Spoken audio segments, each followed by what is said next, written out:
You hear the uneven footsteps first. Drag, click, drag, click. That's how you know she is behind you. The heel is broken off her left shoe, and she drags it across the ground. With every step, she contrasts to the steady click of her still intact pump. "Help me," she whispers. It's urgent. A urgent plea. "Please, I'm hurt. Help me." "Don't turn around."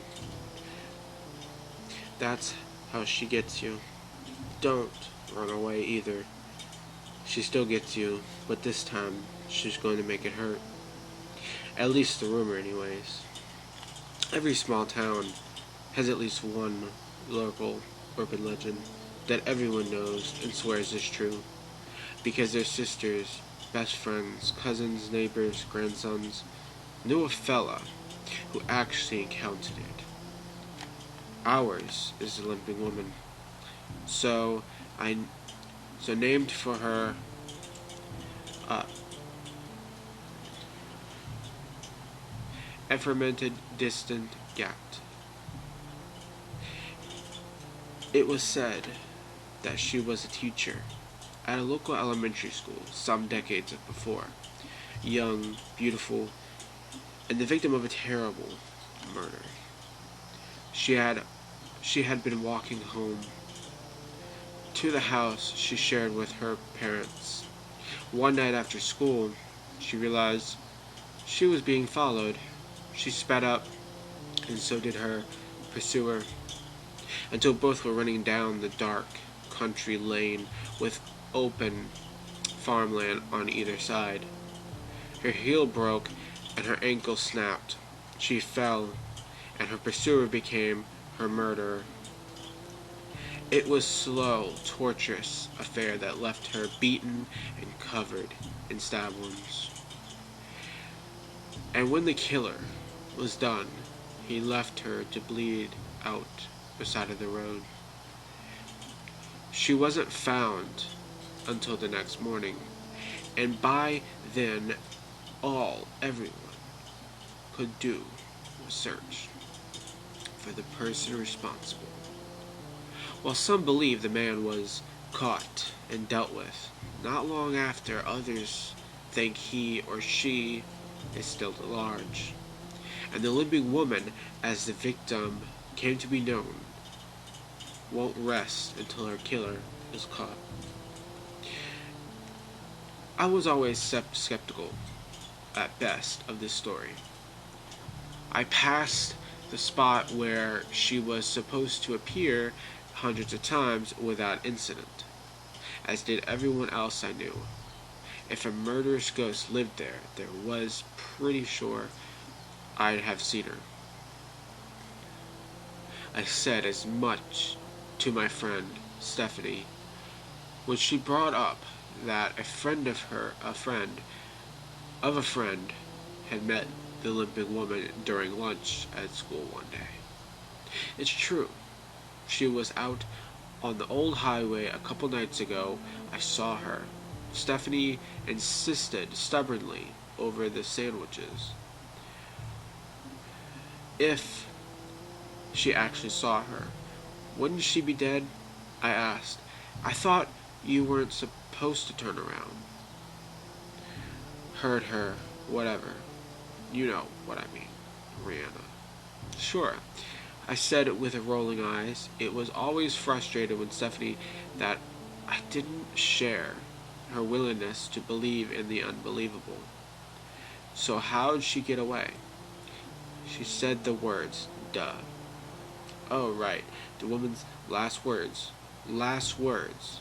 We all somehow know without ever having caught the one person who had heard them. We know them because the real killer was never caught. He told people who told other people, and we all just magically knew to use them to ward off being killed. I finished for her. Stephanie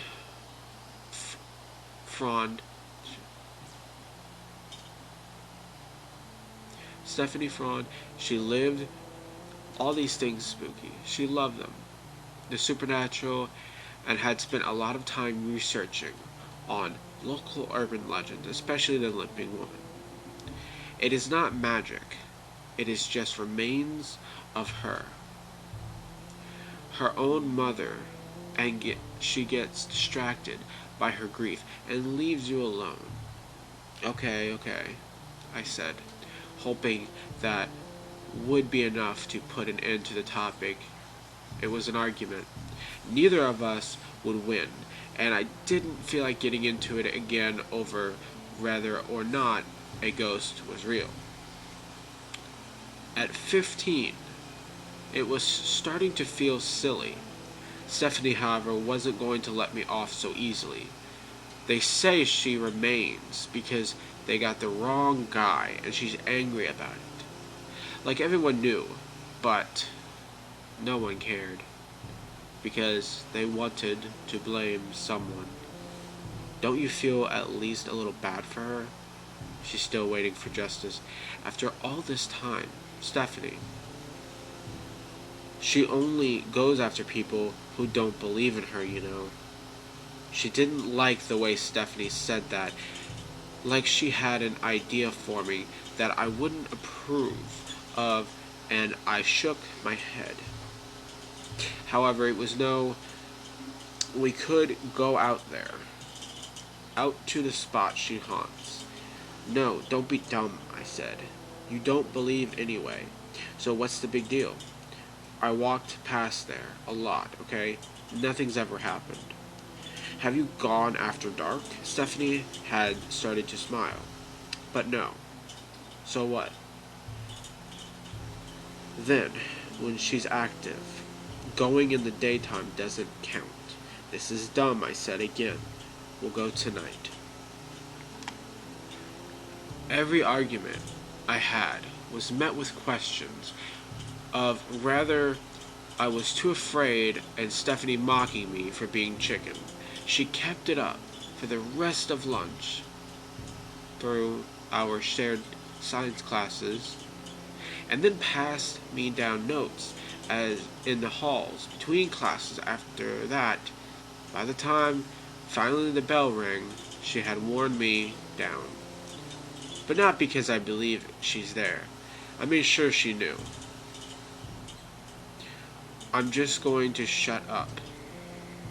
The sun set after 5 that evening. At 7, we met up on our bikes in front of my neighborhood. Her parents thought she was doing a project at mine.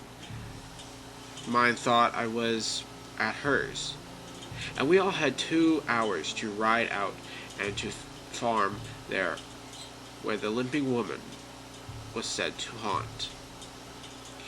And get back before it started trading phone calls. We peeled hard and fast, leaving behind a glow form of windows and street lamps until darkness swallowed up the world. Around us, with only moonlight to guide us, we move our way across town and pass into the outskirts where insects were louder and stars brighter. And the safety that came from feeling like you were surrounded by the people fell away. It was hard not to feel extremely exposed out on that old road where flat fields rolled over into the distance. On either side, there was an occasional barn or farmhouse set off ways down the long dusty drives, but otherwise it was just us and our bikes at night. Up ahead, Stephanie said, from behind me. See the cross? That's the marker of her. We skid to stop a few yards away from it and exchanged a glance, most lost in the shadows. Scared? She asked, breathless with excitement. No, I said. I was honest, though answer. I was nervous, but sure, who wouldn't want to be when you're outside at dark? Remember, if you turn around, she gets you. If you try to run, she makes it worse. Just stand still. When she closed by, say these words. Stephanie spoke so seriously that I had to stifle a giggle. It was ridiculous. She kept trying to tell me that to all the butterflies stirring in my stomach, but it didn't do much good.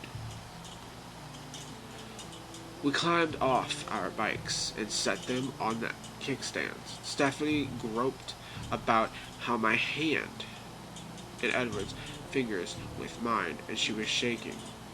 Ready? Let's just get it over with, I replied. We walked up to the cross, was placed and paused. Stephanie squeezed my hand and took a slow, shuddering breath. Her fear was starting to have an effect on me, quaking my heartbeat, but I squared up my shoulders, clenched on my jaw, took a step forward. We crept along the roadside, careful to keep our eyes pointed straight ahead. Stephanie kept reminding me in trembling whispers to look anywhere else could lead to trouble. A minute or two passed. I couldn't have been longer, despite the feeling like it. Nothing seemed to happen. My fear began to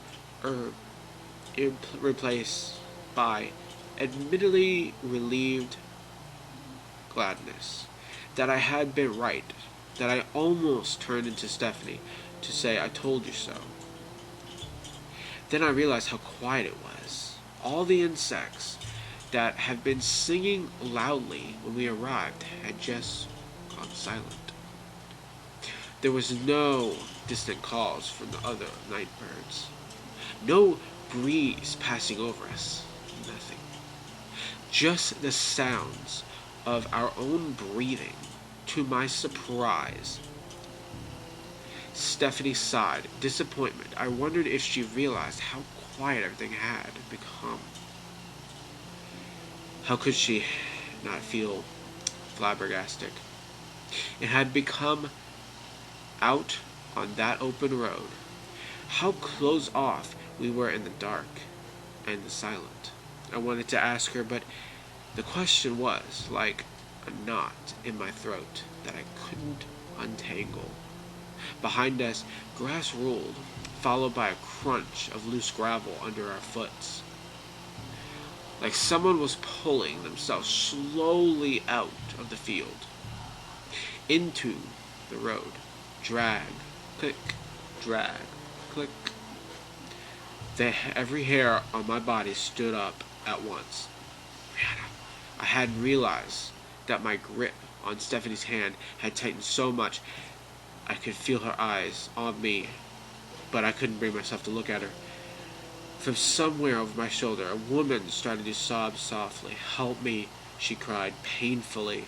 "Rihanna," Stephanie said again.